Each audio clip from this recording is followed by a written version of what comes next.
Pinaplano ng LTFRB na humingi ng tulong sa mga pulis at sundalo para hulihin ang mga kolorom na pampublikong sasakyan. Ayon kay LTFRB Chairman Martin Delgra III, ang mga kolorom na sasakyan ang isa sa pangunahing nakapagpapabigat ng daloy ng trapiko. Nahihirapan silang lutasin ang problemang ito dahil kulang sila sa mga tauhan. Inalmahan naman ni ACTO Chairman Efren De Luna ang mungkahi. Anya, dapat simula ng LTFRB na linisin ang kanilang hanay.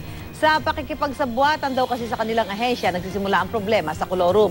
May mga bili naman si Transportation Secretary Art Tugade sa mga nasa LTFRB para malinis ang imahe nito. Kabilang sa mga ito, ang bawal ng malate, bawal ang mahahabang pila, bawal humingi at tumanggap ng regalo. At higit sa lahat, bawal ang mga fixer.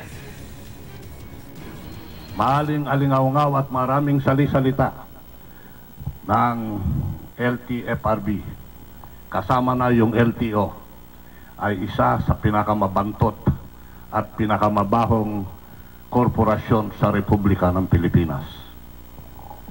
Kung tama yon o mali, ay tutugunan natin sa ating pagsisilbi, sa ating panunungkulan sa ating bayan.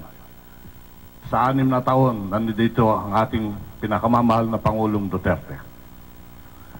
Dahil dyan, dapat lang ho, baguhin at bigyan tibay natin ang imahe ng LTFRB